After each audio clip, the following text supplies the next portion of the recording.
Hi friends, it's your friend Sherry. I'm in the kitchen, I'm making homemade bread. So let me show you how I do it. So I've got 3 1/3 cup of Einkorn all-purpose flour. And what I'm going to add to the sifter is going to be 1 teaspoon of sea salt and baking soda. And this recipe calls for only 1/2 teaspoon of baking soda. Isn't that awesome? That's the baking soda I like to use. So put it in there. And now I'm going to sift. And I love this sifter. I bought it because purposefully, there's other kinds, and you could use a sieve. You could use a sieve if you want, but you know, this just reminded me of days of old. Days when my grandma used to use this. My mother never used one of these. My grandmother used to, and it just reminds me of those times when I was little and I would watch her cook. And she'd have this, she would be sitting on her shelf, and and I would always be looking at it when she was in the kitchen. She didn't use this very often, but when she did, when she baked. So this reminds me of my beloved grandma, who's no longer in human form. So, and the little chunks here, I'm just going to empty that out. Okay, now it's ready to go. Now what I've also done is heated up 1 cup. Oh, it didn't heat up. Let me do that.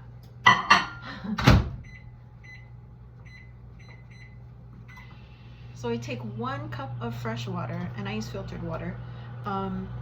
And I heat it up on for 1 minute. And what I'm going to add to that is going to be 1 tablespoon of honey. And I use this brand of honey because it's from my area that I live in, and it's raw honey. And we use this honey for everything. I cook with it. I make my own blueberry preserves and syrup with it. And Tony loves it in his tea. I like it occasionally in my tea. So I'm just going to scoop out a heaping tablespoon like that. Actually a little more like that. Okay. Of honey.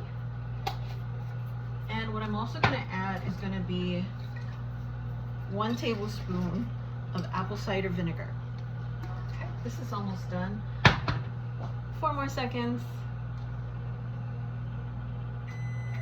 All right.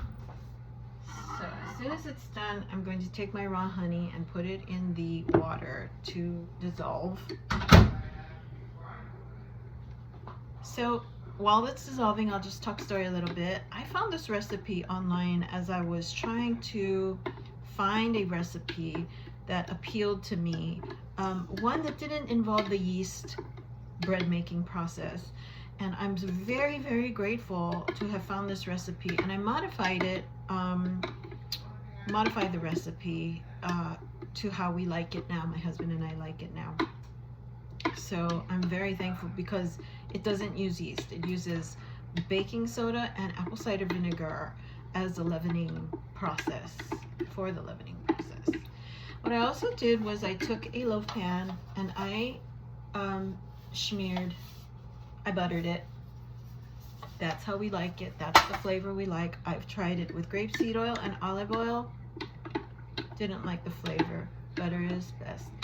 So, all right, this is dissolved. Let me get a tablespoon of apple cider vinegar into the water and honey mixture. Okay. Now I'm just going to give it a little stir, and then with the same spoon I'm going right into my flour, and I'm going to pour. You can't see this on camera, I'm sorry. I don't have that capability. I'm not set up that way, but you're just going to pour, and I want to show you what I'm doing. Okay, so you're going to see the stir, and this is a gentle way of making bread, so just stir it. Oh, it smells so good. Okay, so I'm going to put this down now. I'm going to continue doing this. And you want to pour a little bit of the liquid. This is how I do it. I pour a little bit of the liquid in at a time. And I just stir in circles. And I just go in different directions, very gently.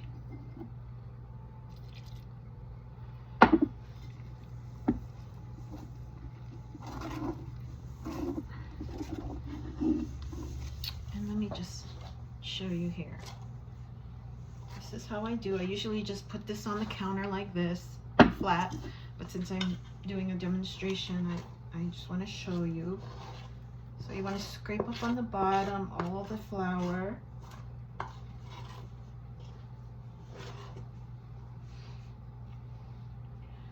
I have not tried making this with a hand mixer.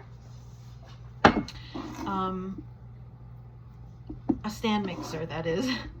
I've only done this by hand because it's so easy to do. Now I feel that the dough needs a little bit more liquid.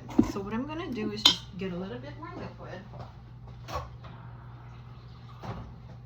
And I'm not even going to heat it up. I'm just going to go straight in with it. Just a little bit. Making sure, I'll show you, making sure that all of the flour is incorporated. Scrape the sides a little bit. Not going to get too nuts about it, you know. And so it's a very gentle movement. And you're going to have a dough that's going to, look, it's going to be like this. It's going to be wet, okay? All right, this is ready to go. So now I'm going to take my pan and a rubber spatula.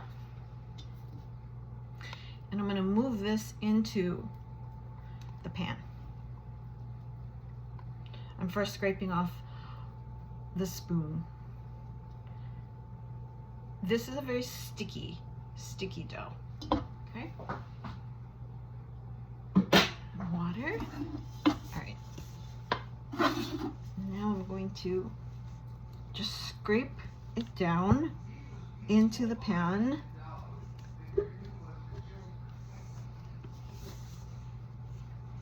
Can you see it? Okay. So I'm just pouring it into the pan, scraping it down as best as I can. Well, doing this on camera, trying to show you, kind of difficult, but I'm doing the best I can.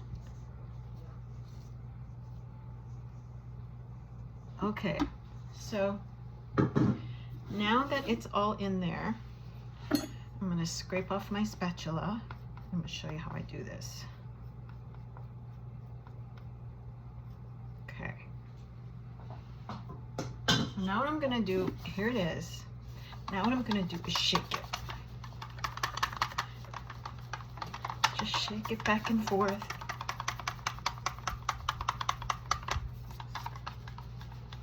And you can be rigorous if you want to with it. It's a nice kind of an exercise when you think about it. Shake it into place.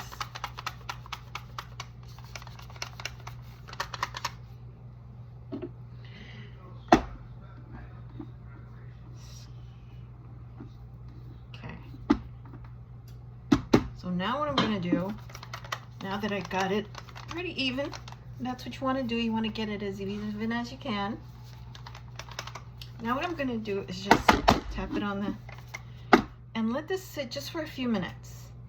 And what you're going to see is a little bubbling under the surface. You're going to see some bubbling happening. So all I'm going to leave it less than 5 minutes. Okay, that's all it needs to be for it to sit, and before you put it in the oven. And you're going to get your oven ready at 350. Okay, so have it ready, preheated, and make sure it's at temperature at 350 when you put it in. So now as I talk story, I'm just going to clean up a little bit while I wait for the bubbles. And I'm already seeing that the bubbles are starting to form. It doesn't take long. It just needs just a little rest in the pan before it goes in the oven. Okay. Take a little breather. So I like to have this bread made up in our house. we don't buy sliced bread anymore.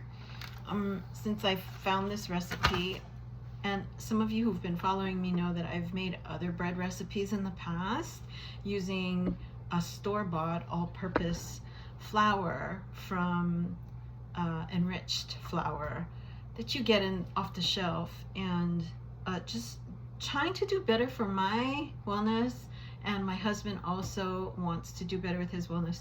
We just decided that we wanted to switch up, and I prayed about it and asked God, what else, God? What more? I mean, we love bread.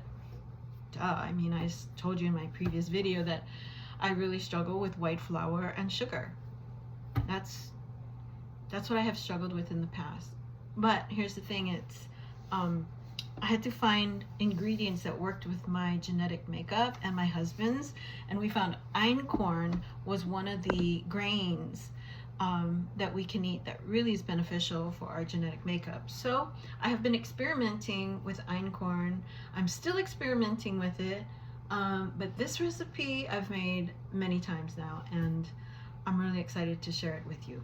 So now that this has been resting and I see bubbles that have come up, and you can see it right under the surface, I want to try and show you if I could just show you what it looks like.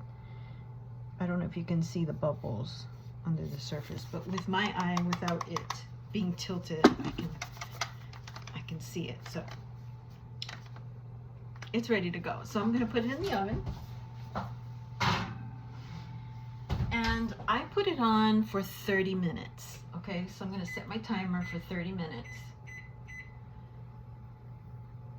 And how I check for doneness is this. I take a fork, just a table fork, and I go right in the center and pull it out. And if it's dry, if there is no doughiness to it, it's done. If there's some doughiness on there, then I'm gonna leave it in for 5-minute increment. Typically, that works. That's gonna cook it. Then I'm gonna take it out of the oven and rest it immediately on a baking rack. And then there is where it's going to continue cooling until we're ready to eat it. And I can tell you this, that I like my bread warm right out of the oven, but with this recipe, it needs to sit a little bit. So I let it sit for, I don't know, about a half hour to an hour if I can stand it, before I, dig into it. But it helps the baking process to the bread to kind of come together. I don't know how else to say it, but that's what I find best, is that it needs just a few minutes, 30 minutes to an hour for it to rest. It's still going to be warm inside. So I just put it on the baking rack on my countertop and allow the air in the house to naturally cool it off. So that's it. That's the recipe. Tony loves to have it with butter and some preserves. He especially likes plum preserves right now. He also likes cherry preserves. I like them both. Cherry isn't something that's good for my genetic makeup, so, and plum seems to be okay. I don't have it often, but when I do, I really enjoy it. I don't put butter on there typically. I reserve butter for like really special occasions. And so with butter and lining the pan, that's about probably as much butter as my body shouldn't even have it. But within reason, that's how I navigate my life. I have to, take a look at, what's okay and what's not okay. So what makes sense anyway, as far as what's doable and what's not. So weighing out, if I were to buy store-bought bread or make bread off the shelf with wheat that is enriched and not good for me, or am I going to home make my bread and put ingredients in there that are very beneficial for my body, for my genetic makeup? I choose the second right now. And with the new season upon us, today I really struggled because I didn't sleep very well last night. And when I don't get enough sleep, typically in the past, I'm not good. I'm just can't operate at my fullest. God's working on me though. So I prayed and I asked God, please help me. Please help me. Show me how I can move around with grace today, because I felt angry, and that's just typically of how I've been with when I don't get enough sleep, when I don't get good sleep, I am grumpy, grouchy, get away from me, don't want to be bothered, just this whole spirit of anger. And I don't want to operate that way anymore. So I prayed this morning and asked God to help me. And what God told me today was, be a better version of yourself. When I asked, how do I? Show me how. And God told me, be a better version of yourself. And that really spoke to my heart. Not just in, I cook and I keep a good house. I'm a hearth keeper, and I don't take it for granted. This is something I've wanted since being a child, right? I wasn't a type of woman that wanted to be, career person. I was encouraged in society to be that way, but deep down in my heart, I'm a heart keeper. I'll tell more stories about this later on, but to be a heart keeper is such a blessing for me. And I love to homemake. I love to keep keep my surroundings, and to create beauty in my home, and to just honor God's blessing for my home. And I do that with my husband. And so now what I see is this calling, because I prayed, I asked to help me, help me to have greater grace, so that I can be the best person today, because I'm really struggling, because I'm really tired, and I'm really pissed off. And so God told me, be a better version of yourself. So I'm really grateful. So I will get back to you and put pictures on the site of the finished product of the bread. And I'll also leave the recipe, because it's a really good recipe, and I love to keep it in the house because it's my go-to for easy meals, for breakfasts, for sandwiches. Sometimes I just like to have avocado on a toast. Yum! But I forgot to tell you how I really like to eat it most of the time, and that's just with some plain raw honey that I love. It's sweet and it's delicious, and it's really good for my body. So I want to thank you for today. Thank you for joining me, and I look forward to the next time. And if you make this bread, leave a comment and let me know how it went for you. Okay? So have a great day. God bless you. In Jesus' name. Bye. Ahoy ho.